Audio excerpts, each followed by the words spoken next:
Cerita dimulai dengan menunjukkan seorang gadis bernama Miko Tatsuya yang baru saja bangun. Dia melihat seekor anjing menggonggong di tempat sampah di luar melalui jendela, tapi dia tidak berpikir itu tidak biasa. Saat di kamar mandi ketika dia sedang menyikat gigi, dia melihat tanda tangan di cermin dan dia membersihkannya. Setelah itu dia berangkat ke sekolah. Di sekolah dia bertemu temannya bernama Hana Urakawa. Di tengah percakapan mereka, seorang gadis tiba-tiba muncul dan meminta mereka untuk bergerak karena menghalangi. Gadis itu sepertinya mengatakan sesuatu tetapi dia menahan diri dan pergi.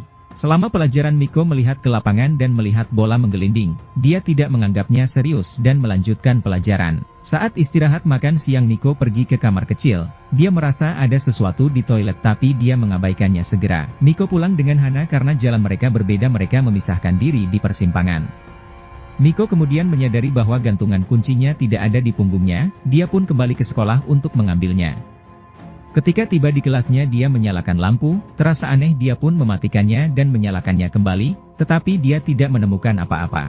Kemudian Miko menemukan gantungan kuncinya di bawah meja dan dia segera mengambilnya. Tiba-tiba dia merasa ada sesuatu yang melewatinya dengan cepat di belakangnya, dia memeriksa itu tapi lagi-lagi dia tidak menemukan apa-apa. Akhirnya dia pun pulang tapi tiba-tiba malah hujan, dia kemudian berlindung di halte bus karena dia tidak membawa payung. Sesaat kemudian Miko menerima pesan dari Hana menanyakan kondisinya. Dia mengambil selfie dan mengirimkannya ke Hana memberitahunya bahwa dia ada di halte bus karena hujan. Tetapi Hana mengirim ulang gambar Miko dan Miko merasakan sesuatu yang aneh. Tiba-tiba sensor suara di ponselnya mendeteksi suara instruksi meskipun dia tidak mengirim catatan suara. Pada saat yang sama Hana mengirim spam dengan fotonya, tiba-tiba fotonya menjadi seram. Dia terkejut dan melempar ponselnya. Setelah dia memeriksa ponselnya dia tidak menemukan apapun yang menurutnya itu mungkin hanya halusinasinya saja karena lelah. Tiba-tiba sosok menyeramkan muncul di hadapannya tapi dia pura-pura tidak melihatnya dan itu hilang padahal di luar terlihat tenang, tapi jauh di lubuk hati dia ketakutan. Akhirnya dia sampai di rumah, dia bersih-bersih sebelum pergi ke tempat tidur. Seperti biasa ada cetakan tangan di cermin tapi dia pikir itu yang dilakukan kakaknya.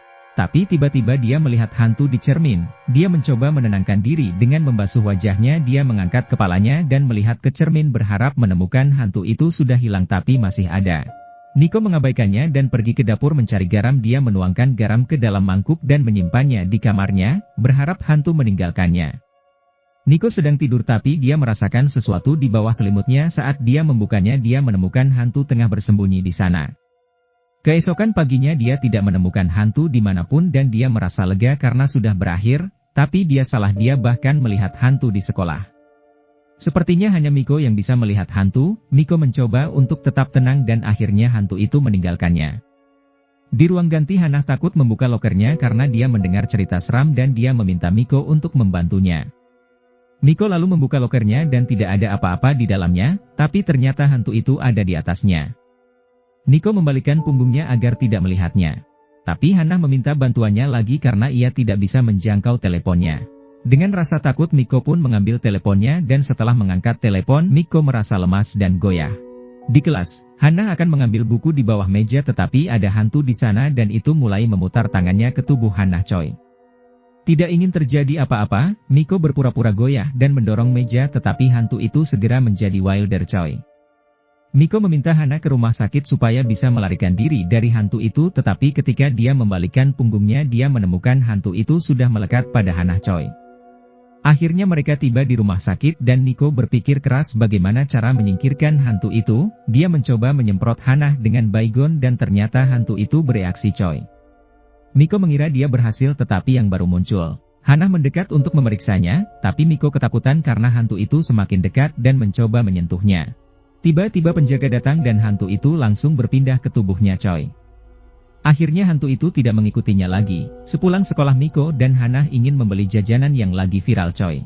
Miko sedang mengantri sambil mengecek HP-nya, tiba-tiba Hana memanggilnya karena tidak antre Choi. Miko terkejut melihat ada 2 garis ketika dia melihat ke depan, ternyata dia berdiri di barisan dengan hantu Choi.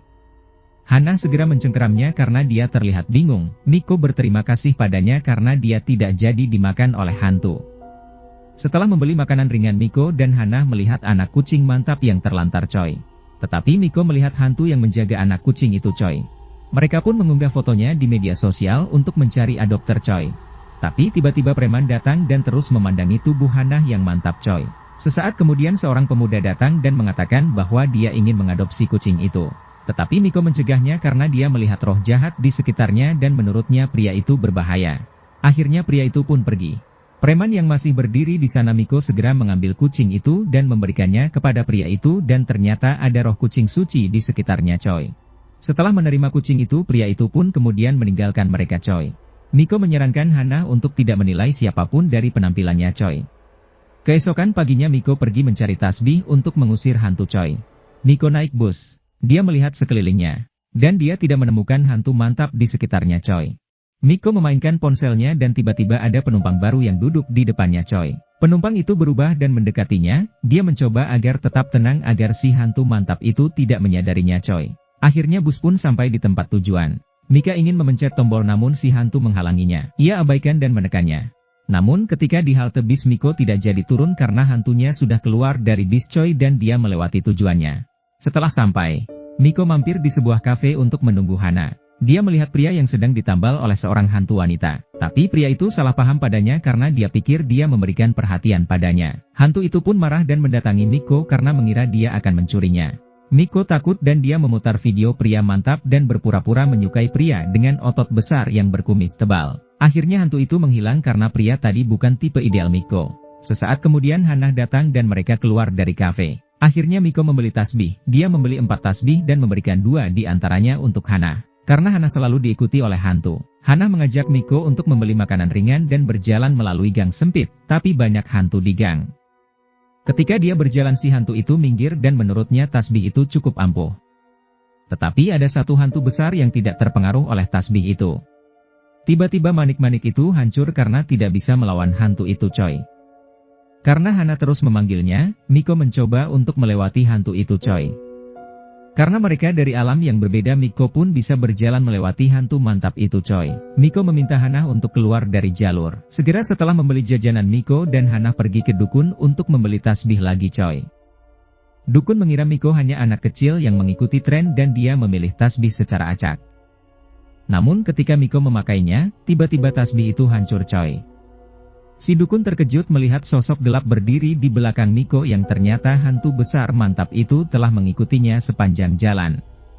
Si dukun mantap juga terkejut melihat life energy mantap Hana yang cukup besar. Itu sebabnya dia tidak terpengaruh. Kemudian dukun itu pun mengambil tasbih yang tersegelnya. Meskipun dia sering menipu orang-orang, tapi dia adalah dukun paling kuat saat ini. Dia menyimpan kekuatannya di tasbih, dan dia menyerahkannya kepada Miko. Namun ketika dia memakainya, tasbih itu hancur lagi, dan akhirnya mereka pun pulang dengan tangan kosong. Miko berkata dia tidak membutuhkan tasbih lagi, karena hantu itu telah kembali ke gang dan berhenti mengikutinya. Di malam harinya Miko menonton serial horor dengan adiknya, dia keluar untuk membeli minuman dan ketika dia mencoba memasukkan koin, dia tidak sengaja menjatuhkan koinnya. Ketika dia mencoba mengambilnya, dia melihat hantu kecil. Hantu itu menatapnya dan melarikan diri, dia menganggapnya lucu dan dia berpura-pura menggulung koinnya. Tetapi dia juga melihat hantu besar, tidak ingin ditangkap, Miko berusaha mengambil koinnya, tapi karena takut dia pun tidak bisa mengambilnya. Tiba-tiba burung gagak datang dan mengambil koinnya. Miko akhirnya selamat karena dia bisa pergi dari tempat itu dengan berpura-pura mengejar burung gagak. Keesokan paginya setelah bangun, dia melihat keluar dan dia melihat hantu di tempat sampah. Miko mulai sarapan tetapi dia melihat hantu di belakang ayahnya, dia mencoba untuk tetap tenang dan siap untuk pergi ke sekolah. Sejak awal dia sepertinya tidak dekat dengan ayahnya, karena dia tidak pernah menatap matanya. Sebelum pergi dia mengambil pudingnya dan pergi ke kamar ayahnya, dan ternyata ayahnya telah meninggal dunia. Dan yang tinggal bersama mereka adalah rohnya, dan hanya Miko yang bisa melihatnya, tapi dia pura-pura tidak tahu kalau mereka sekarang berada di dunia yang berbeda. Miko selalu menahan air matanya setiap kali dia melihat roh ayahnya, setelah itu dia mengucapkan selamat tinggal dan pergi ke sekolah.